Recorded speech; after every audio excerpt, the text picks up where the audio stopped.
University of Minnesota, 1943. A laboratory pigeon pecks vigorously at an image of a ship, hoping its efforts will be rewarded with tasty treats. A psychologist in a white lab coat watches closely, taking notes. This scientist, Dr. B.F. Skinner, is hoping to train these birds to be weapons of war. Welcome to the wild, brilliant, and totally bonkers story of pigeon-guided missiles. Buckle up, because this is going to get weird. Let's go. Hello and welcome. We're thrilled to have you join us as we explore fascinating and lesser-known stories from the history of science. The best part? You don't need any technical background, just an open mind and eager curiosity. Let's begin. As the Second World War raged, it became increasingly clear that science and engineering would provide pivotal advantages to whichever side developed the most innovative methods of fighting.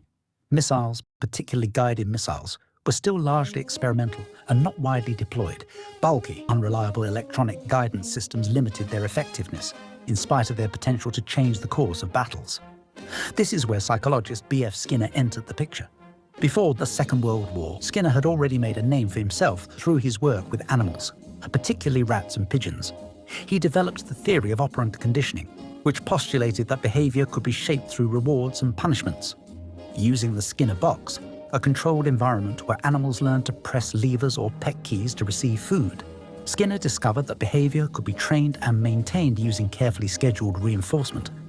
This research showed him that pigeons were highly trainable and capable of performing precise, repetitive tasks for rewards.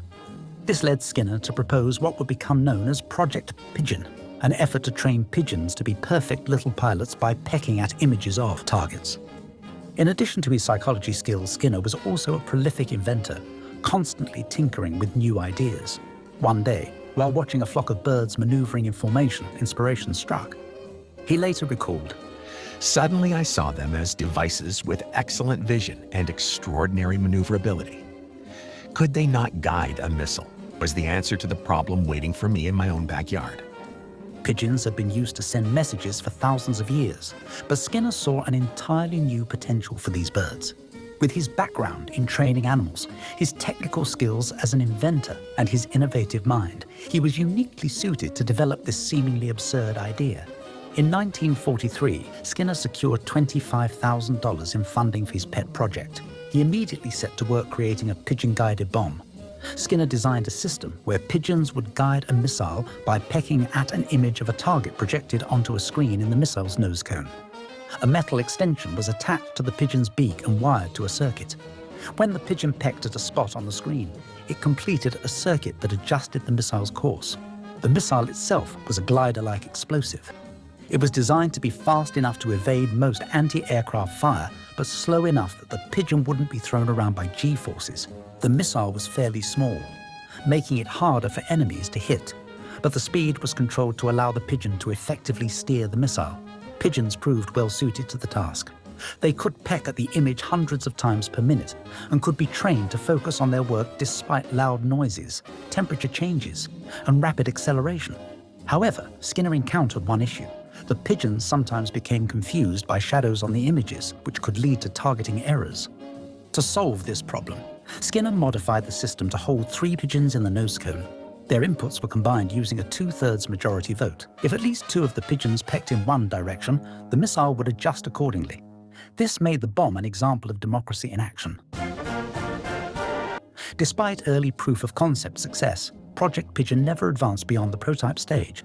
Skinner lamented that the military simply didn't take the idea seriously, and funding was cut in 1944.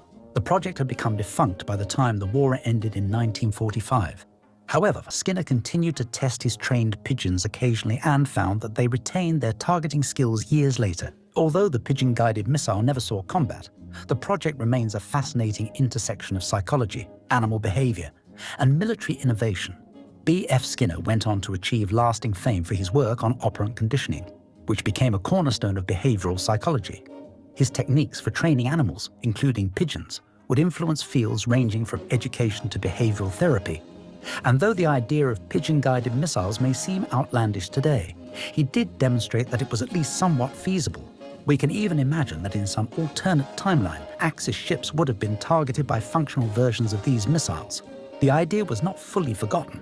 Though it remains relatively obscure, the inventor was posthumously awarded the Ig Nobel Prize in 2024 for the pigeon missile and was received by his daughter. The concept still stands as a testament to Skinner's creativity and his belief that with the right training, even a pigeon could steer the future of warfare. Thanks for watching. If you enjoyed this video, please like, subscribe, comment, and share. It's really appreciated